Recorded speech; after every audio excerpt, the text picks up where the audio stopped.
A gente vai falar com o professor de geopolítica, João Correia. João, mais uma vez seja bem-vindo ao Jornal da Record News. Eu queria começar justamente com esse ponto que o Thiago levantou, de Nikki Haley. A gente vai falar mais de Donald Trump. Mas o que faz Nikki Haley, depois de perder as primárias, ter aquela situação em que ela perde para ninguém, que candidatos, os republicanos preferiram votar em nenhum das alternativas do que nela. Agora perde num estado que ela foi governadora, que de fato está ali seu reduto particular eleitoral. O que faz ela continuar na corrida? É alguma tentativa de imaginar que as questões judiciais de Donald Trump podem atrapalhar e ela está ali à disposição? Boa noite, Gustavo. Boa noite, Renata, a todos que nos acompanham. Perfeito, Gustavo. Existe uma expectativa por parte da pré-candidata de que todas aquelas ações judiciais voltadas contra Donald Trump possam, de alguma forma, vingar e que ele possa ser, de certa forma, inviabilizado do ponto de vista eleitoral.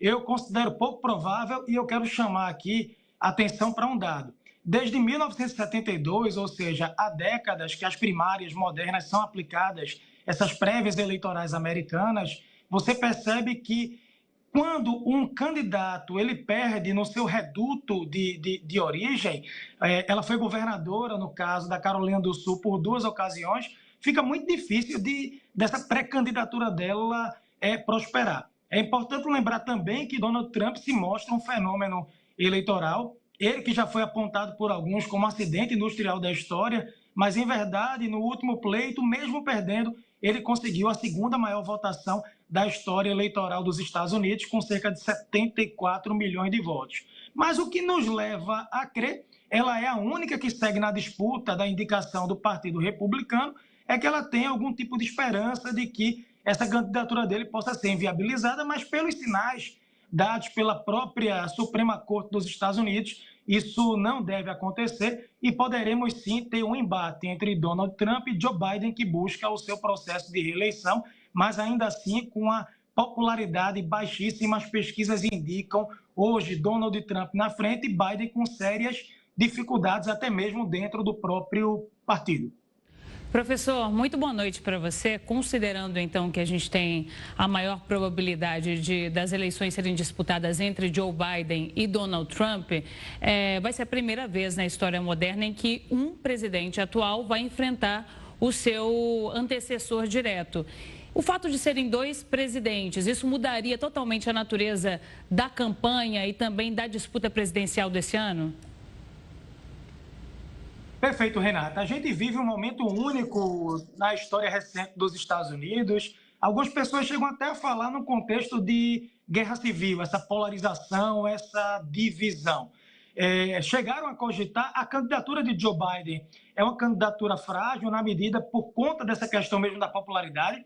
Ele enfrenta questões internas que ele prometeu resolver, questões domésticas que não foram resolvidas. Ele bateu muito naquela campanha eleitoral no Donald Trump sobre a questão migratória, a crise na fronteira. A sua a sua candidata da chapa, a vice-presidente, disse que iria se engajar nessa questão das fronteiras, da segurança e tudo mais, e essa questão não foi resolvida. Tem também a questão da saúde pública, envolvendo as drogas, e tudo isso tem gerado uma polarização para muito além também da geopolítica internacional. Donald Trump, agora no sábado, ele deu uma declaração muito forte, dizendo que se ele fosse o presidente, essas guerras que estão acontecendo por agora, exemplo, Rússia contra a Ucrânia, não iriam acontecer, e os ataques do Hamas naquele 7 de outubro, naquele sábado sangrento, também não aconteceriam, porque a imagem de Joe Biden é uma imagem de um líder, na verdade, de uma falta de liderança, de um presidente fragilizado. Tudo isso é colocado em jogo, inclusive. Eu falo muito sobre isso nas minhas análises, que ainda há tempo de Joe Biden não sair candidato, até meados do mês de agosto. Os democratas perderam um pouco desse timing de colocar, de viabilizar uma candidatura competitiva, mas um homem nascido em 1942 e que já deu sinais de que tem essa questão envolvida com a saúde e a própria fragilidade de imagem perante o eleitorado, inclusive o eleitorado democrata, como o nosso colega nos Estados Unidos disse há pouco, correspondente também, a questão do eleitorado árabe, americano.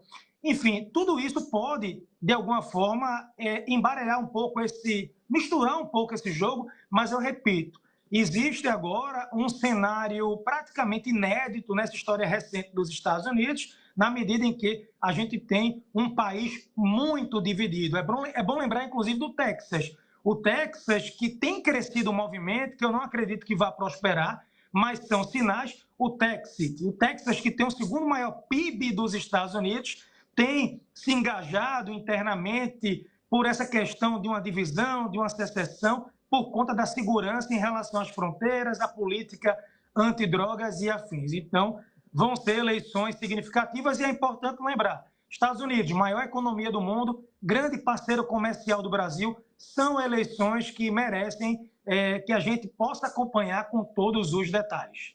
A gente vai acompanhar aqui na Record News. Professor, muito obrigado pela participação e pela análise aqui conosco. Um forte abraço e até uma próxima. Forte abraço, até a próxima, pessoal.